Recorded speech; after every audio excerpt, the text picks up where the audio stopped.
Greetings, my fellow freedom loving sovereign thinkers. This is LL3's newest podcast.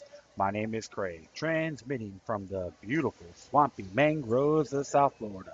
And today's date, Sunday, December 20th, 2015. Yeah, just relaxing right now. Had some brunch. Probably head out a couple areas in a little bit after I'm done with this show.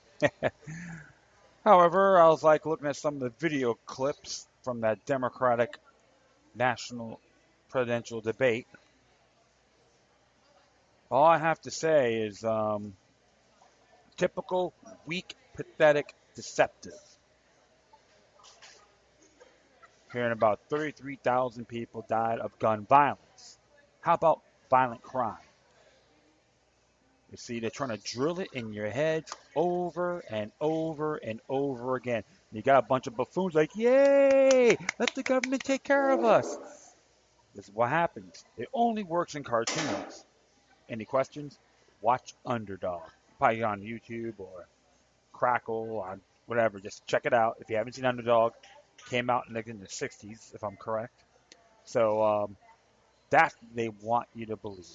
Let's be like Underdog. And of course, they want to say they don't like Bernie Sanders made a statement, a claim that he wants to get rid of military-style firearms from the civilians. That proves one thing. Once again, my friends, I never felt the hype.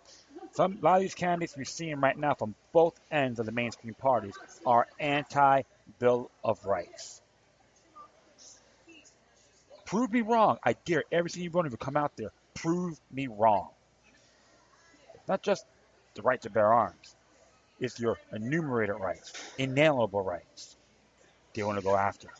Because they've claimed that you folks out there in the United States are too damn stupid to take care of yourselves. And I hear, folks, most people don't care, this and that. You know what? What are you doing about it? There's some folks out there, I remember in my past couple shows, talked about Farm in a Box. Fantastic project. People are doing things. So stop living in this negative anxiety attack about people are stupid, this and that. Like, what makes you better? Just had a little rant on that. It's just the whole dog and pony show. And if you folks don't get it, you're going to get duped again and again and again. This is why you have to always observe things thoroughly and responsibly. Well, I left my little rant on that. First of all, I want to check this came in earlier today from The Hill.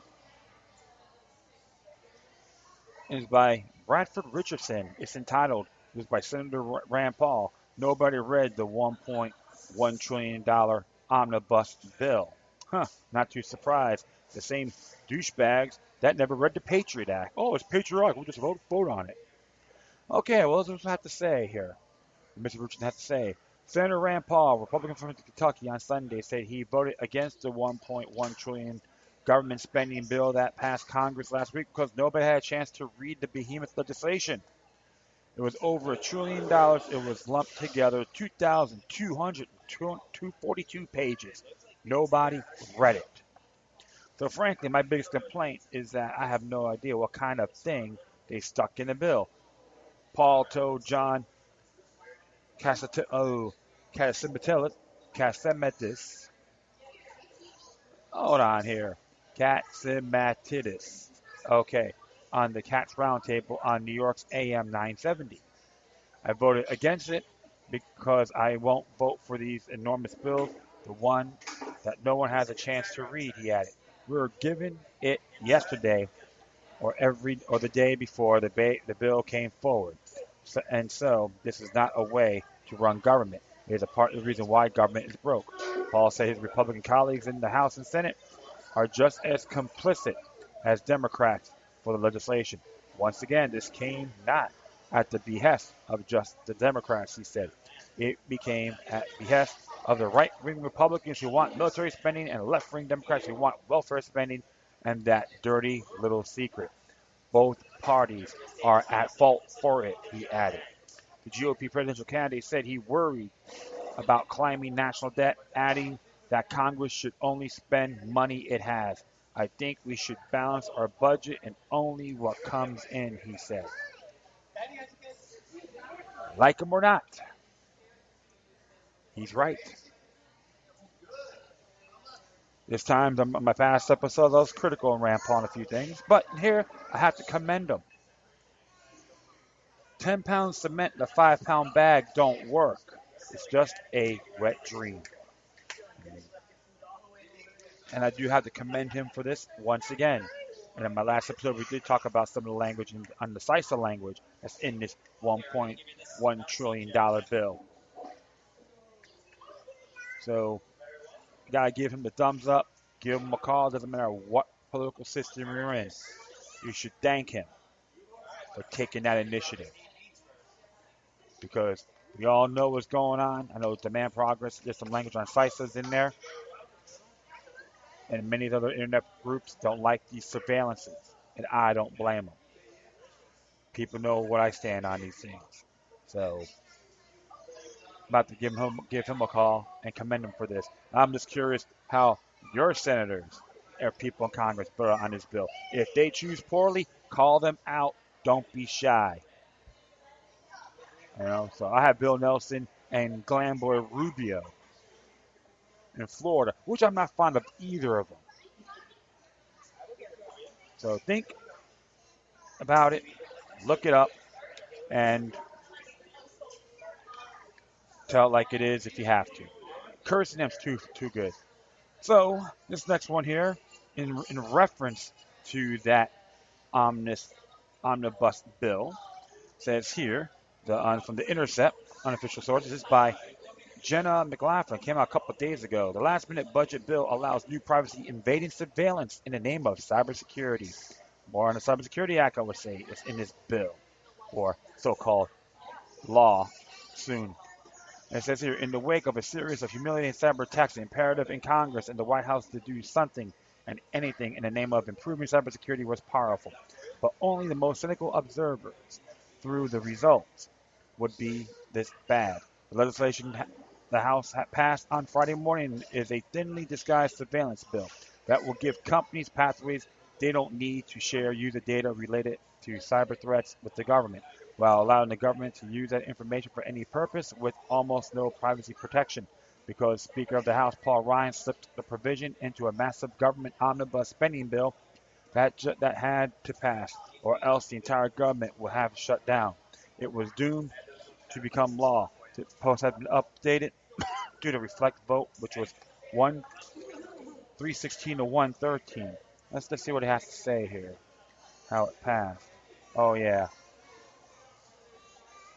Yeah, fast track. Good grief. All right, okay, I'm gonna head on back here. That's how pathetic these people in Congress are. They have an IQ of a broom. The text of the bill, known as the Cybersecurity Act of 2015, formerly known as CISA, wasn't released until shortly after midnight Wednesday morning, giving members of Congress essentially no time to do anything about it.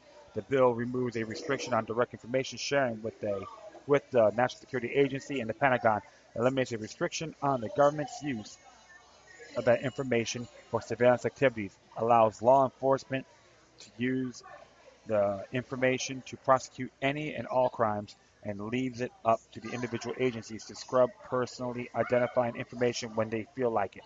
If someone hacks a health insurance company like Blue Cross Blue Shield and they get scared, and hand over all their medical records that were exposed in the hack, the NSA could share those records with the DEA, who could use them in ongoing investigations that have nothing to do with cybersecurity or terrorism, wrote Evan Greer, campaign director for Fight for the Future, a digital rights advocacy group. So we could say 1984. The House Homeland Security Committee, chaired by Representative McCall, Republican from Texas, has proposed a series of privacy protections from a previous House version of the cyber bill, but they were stricken from the new version of the Emerge from the Speaker's office. Paul Ryan at it again. Yeah, to all you folks that voted supported him with flip-flop Mitt Romney, you've been duped. The bill is all the worst part, or of the different cybersecurity bills negotiated in recent months. Nathan White, senior legislative manager for Access Now, told The Intercept it was negotiated in secret. A sneaky process they've used because of the last minute timing. Members of Congress are not even going to know what they're passing, White said. Why don't have time to get informed and get an informed vote? They were pulling a fast one on the Senate. And the White House is reportedly on board, according to the leaked document published by Dustin Volz of Reuters. There's a link for that. Okay. Title summary: Administration priorities of CISA. The White House's priority line up with the new version of the bill, despite the fact that the administration threatened a veto over a very similar legislation in 2013. According to several technologists, information sharing isn't a real solution to preventing cyber attacks. The best defense is better cyber hygiene. When you got an epidemic to answer, you should be washing your hands every time to use the bathroom. It's not just a sexy thing to say. Lee Teen, senior staff attorney at the Electronic Frontier Foundation, told Intercept last January following President Obama's State of the Union address, which focused heavily on cybersecurity. Some opposition on the new bill emerged among digital rights supporting lawmakers and organizations, both Democratic and Republican. But they face off against an immensely powerful intelligence committee in the House and the Senate, congressional leadership, and the White House. Members of Congress are intentionally kept in the dark so we don't have time to rally opposition to particular measures. Libertarian-leaning Representative Justin Amash, Republican from Michigan, wrote on Twitter. Representative Zoe Lofgren, Democrat from California, warned that the bill would accomplish little more than increase unwanted surveillance of U.S. persons, sharing private information with prosecutors, and feeding the NSA dragnet. This cybersecurity bill was a bad bill when it passed the Senate, and it is even worse bill today, said Senator Ron Wyden, Democrat from Oregon. Americans deserve policies that protect both their security and their liberty. This bill fails on both counts. Cybersecurity experts say CISA will do little to prevent major hacks, and privacy advocates know that this bill lacks real, meaningful privacy protection, Wyden wrote in a press release. Overall, there was never much hope among the conservative groups. We certainly would like more than to bring this issue to the attention of libertarians and conservatives. Unfortunately, the way the final bill was conferenced, keeping Chairman McCall out of any substantive discussions and disregarding many of his concerns around the reconciliation process, moved it quicker than we anticipated, wrote Ryan Hagman of the Naskaugen Center in the email to The Intercept. So the whole thing is, is always more Big Brother, 1984, and we could all say Mao would be proud.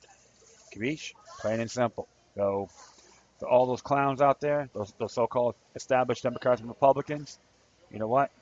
You guys are pathetic, disgusting slobs. I don't care what you look like, what your so-called religious belief is. You're nothing more than filthy hypocrites and proud illiterates. That happened with many of these big bills. Okay, even with the Patriot Act. Okay, which is a total sham, and I know for a fact that I was proud to boldly oppose it. That I've taken the initiative. I'm reading some of the main ideas and looked at some of the language of that bill briefly. I could thank the ACLU on that one, even though I have my disagreements with them too.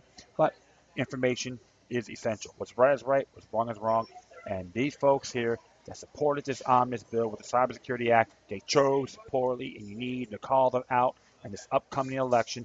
Don't just vote them out, ignore them, laugh at them, ridicule, because Washington D.C. believes you guys are stupid once again. All right, next one here is from Cato Institute. Cato Liberty, right? That's under Cato Liberty. Yeah, it came out. Yeah, it came out a while back.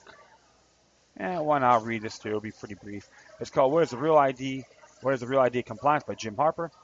This fall, the Department of Homeland Security and its pro-national ID allies stage a push to move more states toward complying with the Real ID, the U.S. ID, the U.S. National ID law, which is unconstitutional under the 10th Amendment.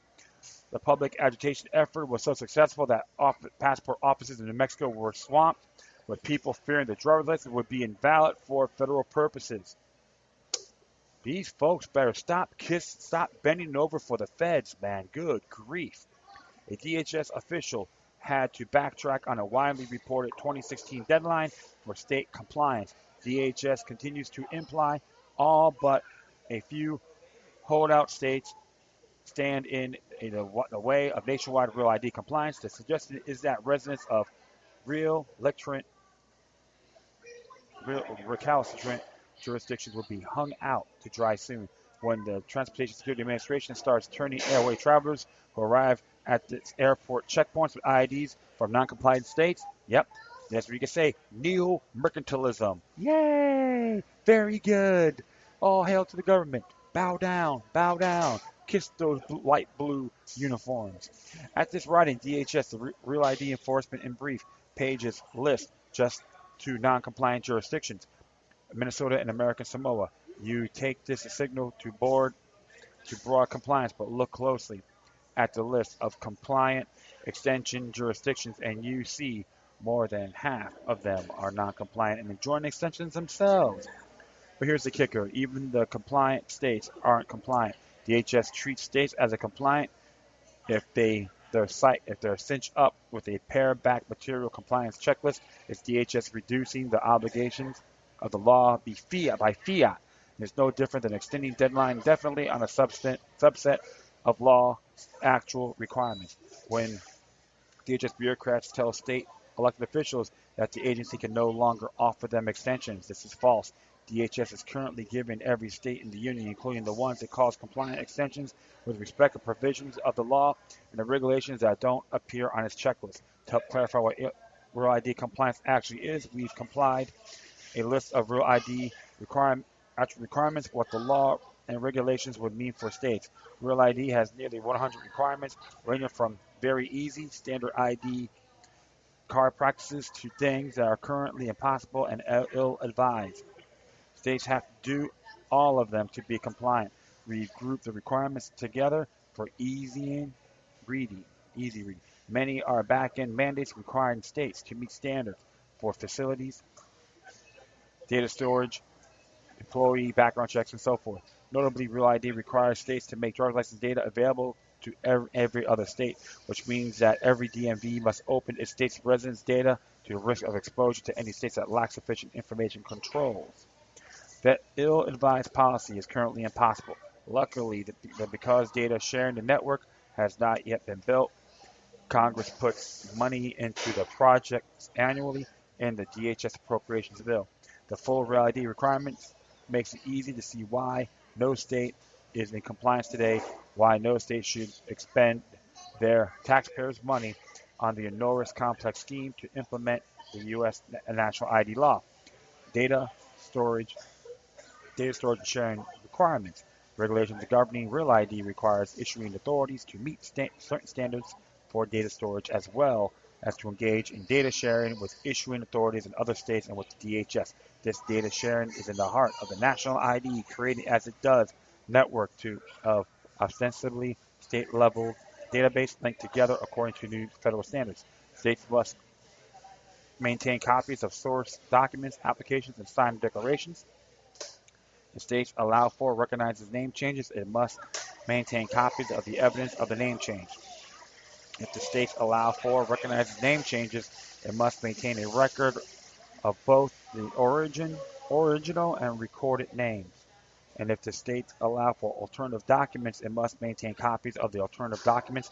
Paper copies of the documents must be maintained for at least 7 years. Digital copies and microfiche copies must be maintained for at least 10 years. States must store photo images and the aforementioned mandatory facial image capture. in GAP 2000 format. States must maintain copies of the digital photograph of the applicants for a minimum of 5 years, and no card is ultimately issued for up to 2 years in the past of the card's expiration, if issued. The states must store signature copies in TIF or TIF compatible format. State must make photos retrievable for law enforcement who can access said photos if they request properly. States must maintain databases that contain all fields printed on licenses, IDs, and SSNs on holders. Yeah, man, big brother. That's right. Database must contain full legal names of drivers. Database must contain all other data presented by driver to the DMV but not printed on license. Database must contain full driver's history. Look at that, big brother. States must provide electronic access to the driver database to other states. Can we say encroachment? Visible card regulations. These are regulations that are most basic visible requirements of the real ID in the physical format of the license ID card and what information has to be displayed. These include the most basic information of the license holder, some of which are common to both real ID and non-federal licenses. They include full legal name, date of birth, gender, unique license ID number, digital photograph, black and white or color, whole primary address, holder's primary address, signature of holder, and alternate marks signifier for those unable to sign, machine readable barcodes, visible expiration date, date of issuance, state jurisdiction of issuance, compliance mark gold star, text exclusively in Latin script. Many of these requirements have been standard opponents of driver's license for decades. The machine readable barcodes requirement and the real ID compliance mark the gold star and compliant licenses are new with the Act. In the event that the state jurisdiction continues to make non-compliance licenses and IDs available to residents alongside compliant versions, two additional visible requirements exist. Non-real ID licenses and ID must promptly state on face that they are not for federal purposes. Non-real ID license and IDs must be use unique designs and or color indicators to differentiate them from compliant versions. Non-visible card regulations. These regulations, which also deal with physical requirements for compliance. However, they are requirements which are not apparent from a casual inspection of a license, or which would not be apparent without some knowledge of Real ID's regulatory requirements or without special equipment. Encoded information is dealt with in the next section. They include a digital photo, which meets ISO IEC 19794-5:2005 subsection E, requirements of International Standard for Identity Document Photographs. A digital photo, which is either black, white, or color. A digital photo, which has been taken with facial image capture technology. Makes me feel safe. I can dream.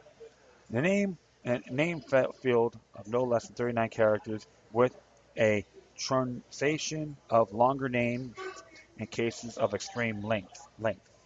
Multi-layered indie-font features like watermarks, holograms, and non-standard links. Durable physical materials used in production which are unavailable to the general public and be able to withstand inspection and use. Barcode regulations. Machine-readable barcodes are typically placed on the back of the compliant licenses. These barcodes are encoded with the barrier personal name, largely duplicating the visible printed data and including information on the card's current design and how it was produced, an inventory control number. The barcode is designed to be scanned by law enforcement, government entities, and others with access to appropriate reader. Encoded legal name, encoded date of birth, encoded gender, address, state jurisdiction of insurance, expiration date, date of issue, identification number, revision date of license, ID design, inventory control number. Before that's all encoded. So this is really interesting here because the whole thing is this, some of the stuff is just trying to shove it down our throats and it's saying we're doing this for your own safety. Like, I said this before on and on again. I know I'm stretching this and forgive me. That government in Latin means control of the mind. Now we'll proceed. Application requirements. These requirements adhere what has to be presented by the applicant during the application process for a Real ID compliant license or ID card. There are only a set of requirements incumbent upon the applicant. All other requirements are incumbent upon the issuing authority or the Department of Homeland Security.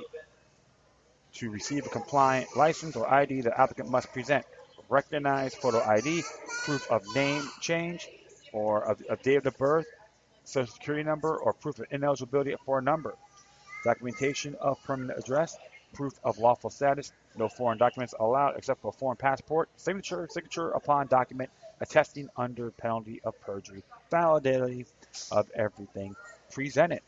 Issuing requirements. These requirements are the counterpart to the application requirements. They are the requirements incumbent upon the issuing authority during the application and license ID assurance process. It's all going by verifications. Verification of photo ID, of date of birth, full social security number, documentation of permanent address, proof of lawful status, presented ID documents with issuing authority. Okay, now, I'll say here. Subject each applicant to a photo utilizing mandatory facial image capture, resolve any issues arising from SSN verification or document verification, resolve any issues arising from SSN verification or document verification, confirm with other appropriate states, jurisdiction that any prior out-of-state licenses have been terminated or will be terminated upon receipt of the new license. Make a reasonable effort to ensure that the applicant does not hold a license in jurisdiction under a different name. Verify out-of-state real IDs if presented as a form of ID with the issuing authority. Limit of validity of new license, ID to 8 years maximum. States are not required to comply with all requirements if the license ID is to be issued in support of a federal, state, or local criminal justice, i.e., witness protection programs, federal judges with protected addresses, federal law enforcement officials, etc. Interesting. So if I was a federal judge, it can protect my address, but if it's you and I, oh, we have to have our address on there. Double standards, double standards. Hypocrisy is the main game. Yeah. All right. It says here, renewal requirements. These requirements follow from the issue requirements and deal with additional protocols during a renewal. Non-in-person renewal is allowed for real ID, compliant license, ID during each renewal cycle. The next renewal must be in person. States may permit remote renewal if the state laws allow for it. During the remote renewal, the state must re-verify the license holder's SSN. However, states must require in-person renewal of the license, no less frequently than every 16 years. Re-verify the license holder's SSN and person renewal to re-verify the license holder, proof of legal presence. If the holder is a non-citizen or permanent resident, take an updated digital photograph of the holder. If there is a material change in the applicant's material information, i.e. a name change, sex change, etc., and in-person renewal is mandatory. Oh, I got put a gun in my head, huh? Renewed licenses issued prior to the material compliance date set by DHS will be accepted for the official purposes until the date. Ooh, interesting there. So you have to do it. That's what I'm trying to say, because they believe they want to protect you. In a wet dream, that is. All right. Exemption, alternate requirements. States may establish well-documented DHS-approved exemptions. Process for applicants able only to present alternate and non-standard documents. States with exemption processes must make an effort to authenticate alternate documents, and they must note the use of alternate documents in their records. States must conduct period reviews of the exemptions process. States will only issue temporary ID compliant licenses, IDs to persons under certain categories, legal status, like refugees, certain visa holders. Temporary license IDs shall only be valid for a period authorized stay or identified or indefinite 1 year subject to renewal. Temporary license must promptly display expiration date. The temporary license shall only be renewed upon presentation of a documentary proof of continued or extended status. Presented documents for continued extended status must be verified with the appropriate federal authorities. DMV security physical requirements. States must produce a security plan which must be submitted to DHS as part of a Real ID certification. The plan must ensure the physical security of locations where licenses and ID cards are produced. Plans must ensure the physical security of document, materials, and papers from which the licenses and IDs produced. The plan must address the security of personal information held at responsible DMV facilities. And of course, it says here about the plan, which is a few down until I'll let you know here. The plan must address document and physical security of the features on the card consistent with regulations. Access control for employees and systems. Establish fraudulent document recognition training programs for DMV employees. Must address emergency incident response at facility. Address internal audit control. Include an affirmation that the state possesses both the authority and the means to produce, revise, expunge, and protect the confidentiality of the Real ID driver's licenses or identification cards issued in support of federal, state, or local criminal justice agencies or similar programs that require special licensing or identification to safeguard persons or support their official duties. The states must ensure the physical security of material and location of the use in the product of licenses and IDs consistent with security measures detailed in security plan. The state must subject all persons authorized to manufacture or produce licenses and IDs to produce to appropriate security requirements. The state must perform background and criminal history, employment history, and reference checks on Real ID responsible and DMV employees. Employees are subject to check to prior to 2006 not to be rechecked. So this is interesting here. So it's more like shoving it down our throats. And the fact is, James Madison did warn us about it on Phillips Papers 46. So I'm going to add a case to that as well, which is Sheriff Prince and Mack versus the United States. Is in reference to the Brady Act, which was a 10th Amendment violation. But the fact is, you can say this Real ID Act does coexist with this particular case, that it is illegal and null and void. So you have to really look into this, which I'm gonna be doing here. It's gonna be under legal.com. You can read it yourself. So I'm going to add that to the memo on here. And I'm going to be adding one more thing just to let you folks know, which is in reference to the right to drive, which there's a thing happening with United States Department. It's pretty interesting here. I'm just going to find it right now as we speak. Yeah, United States of America Department of Travel. I'm going to add this to the memo as well. So I'll give you guys a recommendation. And the interesting thing about that is you can have a lifetime license plate. They give you two for $300, and even a driver's license you can get it too, or traveler ID, $300 like every 7 years. But the truth of the matter is, you have to go through all that garbage. So and it gives you all the information right here and the console notification and access. So you can really look at this yourselves. You can make your own decision. So this is why I'm got bamboozled myself now and then. I admit it too. I'm not gonna make any lies. However, I'm still learning in this as well, being deprogrammed in these areas. So that's why I like to share it. When I learn something, I want to share this with you. And this is important as far as I'm concerned. So definitely, I got those 2 extra links pertaining to the Real ID, and you can look it up yourselves and make your own decisions. All right. Let me see here. Next one came from the Ron Paul Institute. Came out a couple of days ago, if I'm correct, right? Yeah. a couple of days ago. They said White House schizophrenia, Kerry, Assad can stay, Obama, Assad must go. It's by Daniel McAdams. Just 3 years ago, emerging from Moscow meetings with Russian Foreign Minister Lavrov and President Putin, U.S. Secretary of State John Kerry signaled a major shift in U.S. foreign policy towards Syria. The United States and our partners are not seeking so-called regime change, he told the media. The media rightly reported the apparent U.S. about face as Assad can stay.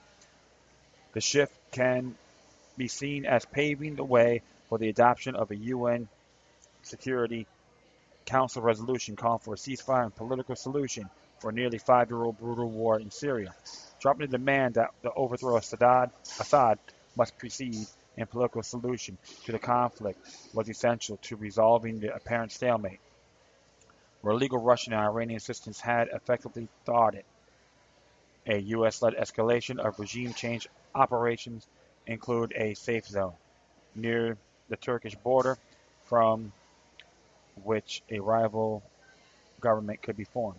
As expected then, UN Security Council resolution was agreed today, providing the framework for continued meetings starting in January for working out with the opposition, which opposition forces would be acceptable as part of the future political order, and which ones must be classified as a terrorist organization and thus barred from the process. It was agreed that the Syrian president Assad would be allowed to remain in power as this process began, and language on whether he might be left in power after democratic elections was left purposely vague. So according to Kerry and implicitly enshrined at the UN Security Council resolution today, Assad can stay. But then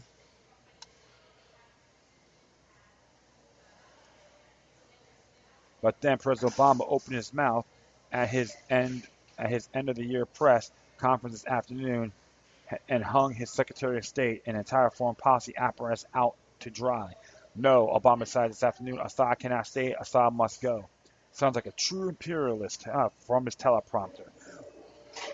While some alternative news outlets have gloated over the seeming U.S. shift away from a policy of regime change for Syria, the humiliation is complete. Assad can stay, says Kerry after meeting Putin. One of them wrote, "We have been far more suspicious of claims that the U.S. has backed away from the demand. It looks like our suspicion has just been justified." Here is the U.S. President returning to the U.S. to say Assad must go. Policy 3 days after Kerry said he could stay. Well, well, well. It looks like maybe Barack Obama may be losing his mind, or the oligarchs are trying to tell him you can't do this. A little cloak and dagger in this administration, I see. But his flip-flopping ways is going to really blow back in his face. I guarantee you for that. That's why I tell these folks, if you tell me how great President Obama is, I dare you. Prove to me he's such a great president. Right now, this man is just another clown, just as his predecessor and beyond. So, you know what? Don't give me your garbage anymore.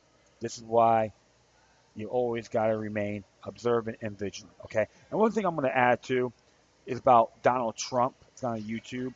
Donald Trump, the establishment candidate. Congressman Paul did an analysis on it, and it's really good, I have to say, in good faith, because one thing, everyone's talking about how great Donald Trump is, but the problem is, I don't hear him talk about freedom, Bill of Rights, culture, etc. Okay, yeah, owning firearms. Okay, that's all well and good, but how about the rest of the Bill of Rights culture? He's not really talking about that, and most of the candidates from the Republicans and the Democrats are doing the same thing. Two separate wings from the same vulture. So I'm going to add this link to my footnotes on his commentary on Donald Trump, and you can examine this and make your own judgments, okay? And finally, I got this from Freedom Phoenix originally, but it came from the WorldNetDaily.com. It's a real good article, and it's written by Leo Holman. Actually, 2 days ago, he wrote this, and it's entitled "Wake Up Time in Europe, Time to Get Armed." And it says here, of all the countries in Europe being overrun with Islamic refugees, Sweden may be the most vulnerable.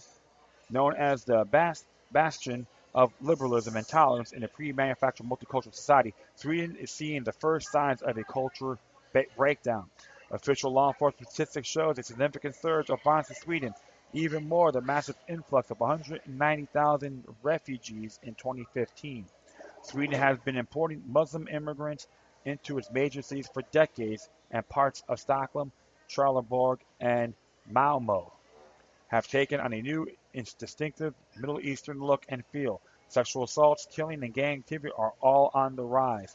But the flood of new refugees from Syria, Afghanistan, and North Africa in 2015 has been a wake-up call for many Swedes, who are now getting armed, reports Ingrid Carlqvist for Gatestone Institute. So there's a link for that.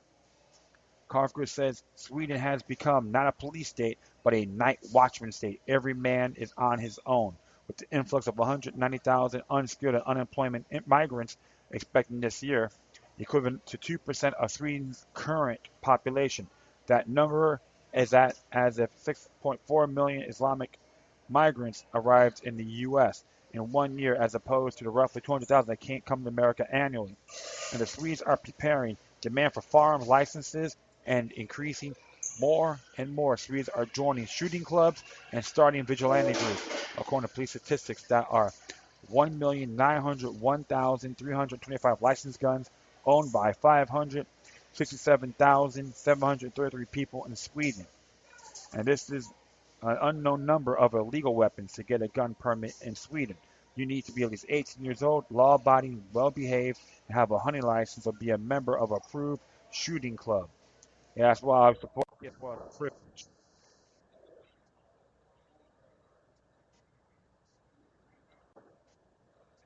1 moment here. Looks like a, 1 moment here. Uh, um,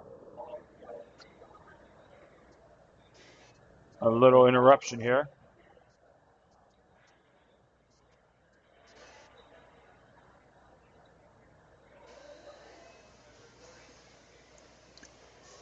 Yeah, I had a little interruption here, a little delay to video. Got a slow signal here.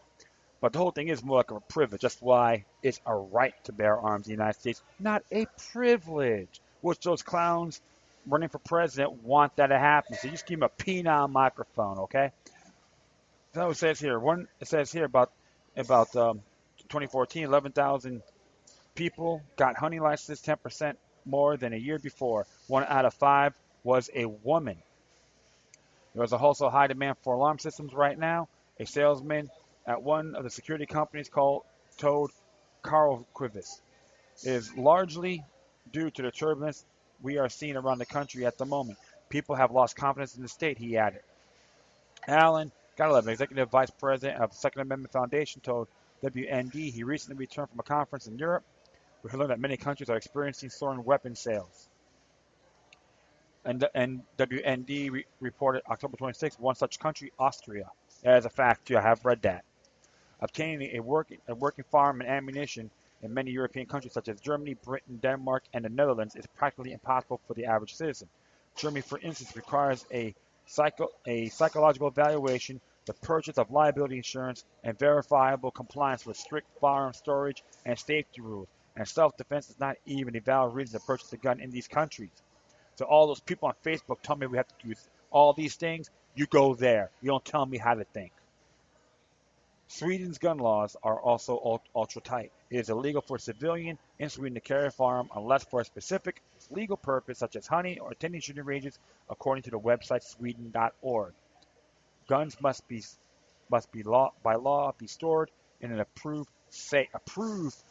And to transport firearms, there are also rules. General regulations are that the gun must be unloaded, hidden, and transported in a safe and secure way under supervision, the website says. But even with these restrictions, increasing numbers of people are willing to go through the red tape necessary to get a gun. In Sweden, gun and ammunition sales are up, just like in other European countries, due to the wave of immigrants from the Middle East and an increase in terrorism. Gottlieb said, people everywhere want the means to defend themselves. When seconds count, police are minutes away. In Sweden, Cargill has reported that residents are reporting longer response times from overburdened police, and sometimes, depending on the location, cops don't come at all. Okay, Hillary Clinton, I hope you listening to this, you disgusting dingbat that you are, Jezebelian Aunt Jemima. Be just an example, okay? She writes, truck drivers say when they see a thief emptying the fuel tank of their trucks, they run out with a baseball bat and there's no use calling the police. But if you hit the thief, you can at least prevent him from stealing more diesel. Many homeowners say the same thing. They sleep with a baseball bat under the bed. But this is risky. The police can say that you have been prepared to use force and that might backfire on you. Well, I'll just tell the police over there to stick it where the sun don't shine. The salesman who asked to remain anonymous also spoke of Sweden's many Facebook groups in which people in different villages openly discuss how they intend to protect themselves. Sometimes you get totally freaked out when you see what they are writing, but you have to understand that Swedes are really scared when an asylum house opens in their village. They can see what has happened in other places. Another security company, a salesman said, every time at the state immigration authorities buy or rent a new housing center for refugees, his firm is swamped with calls. The next day, half the village calls and wants to buy alarm systems, he told Gatestone. Pamela Geller, an anti-Shahara activist and author, stopped the Islamization of America, said Sweden represents the future of Europe. Ooh, hold on here. Dang it. Right there. And long term, it could be easily be America if it's continued to head down its current path. This is indeed the future of Europe, she wrote in a recent blog. By their irresponsible and short-sighted suicidal immigration and refugee policies, Europe's political and media elites have ensured a future of violence, bloodshed, and chaos for their people. Larry Pratt, executive of Guns America, said any Western society that is modeled on tolerance had better also be protective of citizens' rights, defend their homes and their persons. In America, they say that a liberal who was mugged yesterday is a conservative today. It took, oh shoot, hold on here, let's get one moment. Too many delays here.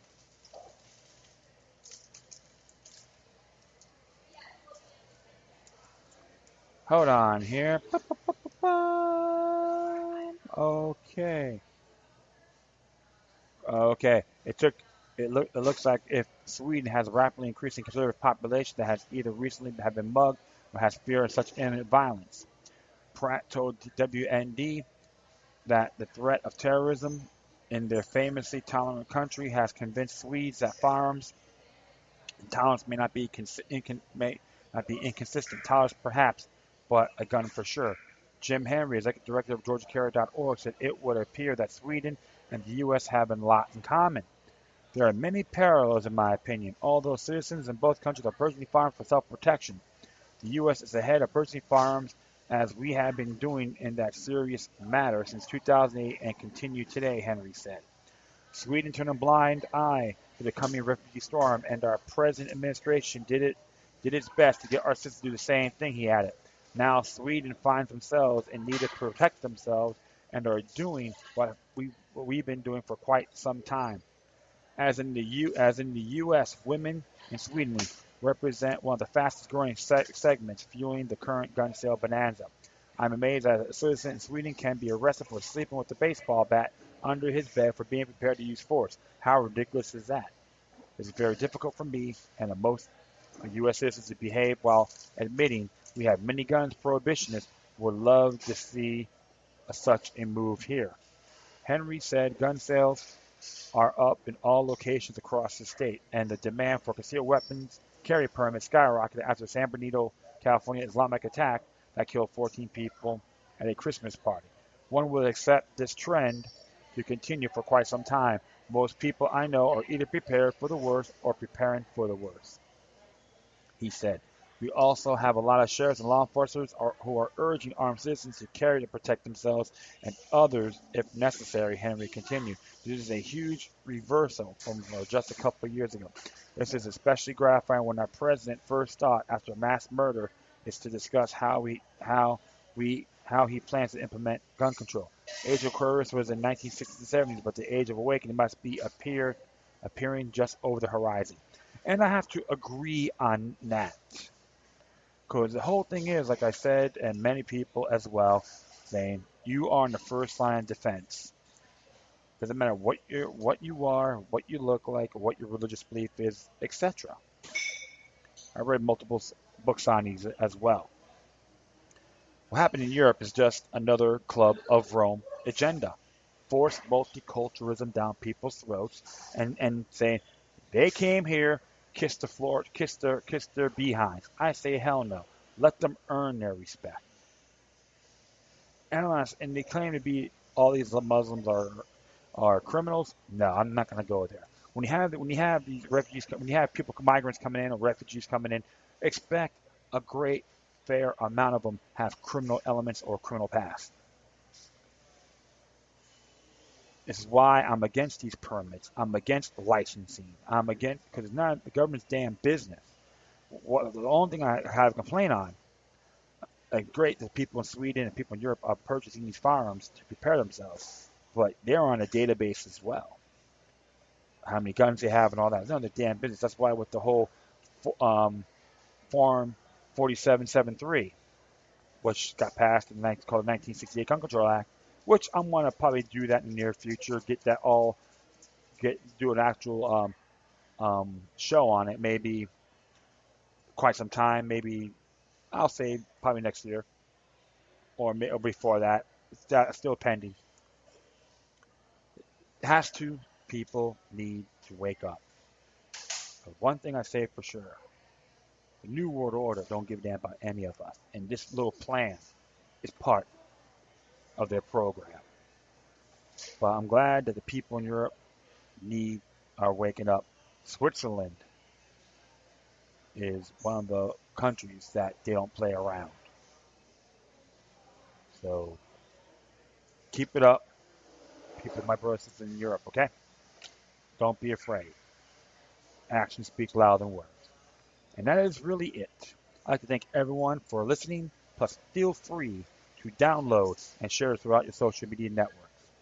If you have any questions, comments, compliments, criticisms, love letters, hate letters, or you want to send me something that's pretty cool, I should check out, haven't done yet. However, always, please, I always say, use your correspondences with decorum. Our discussions are really good.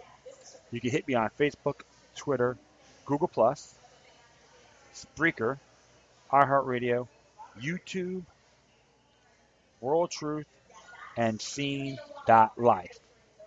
Or you can email me at LokiLuck3, which is the number 3, LokiLuck3, all together, at gmail.com.